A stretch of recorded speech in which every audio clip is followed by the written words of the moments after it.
അല്ല, ഇനി എന്താ തീരുമാനിച്ചിരിക്കുന്നേ? ബസ് ഇറക്കുന്നില്ലേ? ബസ് ഇറക്കുക എന്നൊക്കെ പറഞ്ഞാൽ ഒരുപാട് കാശ് വേണം. ടയറൊക്കെ മാറ്റണം, എഞ്ചിനും ബോഡിയും റിപ്പയർ ചെയ്യണം, ബസിന്റെ പുറത്തുള്ള കടം വീട്ടണം. രൂപ കുറച്ചൊന്നും പോരാ. 1-2 ദിവസമായി ഞാനൊരു കാര്യം പറയണമെന്ന് വിചാരിക്കുന്നു. എന്താ? ഈ വീടും പറമ്പും അച്ഛൻ നേരത്തെ എന്റെ പേർക്ക് എഴുതി വെച്ചതാ. ആരോടും കണക്ക് പറയേണ്ട കാര്യമില്ല.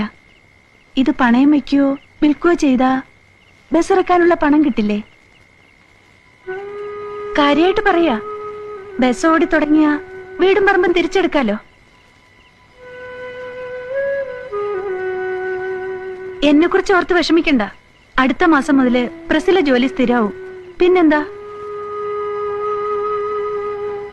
കഴിഞ്ഞതെല്ലാം നല്ലതിനു വേണ്ടിയായിരുന്നുവെന്ന് ഇപ്പോ തോന്നുന്നു.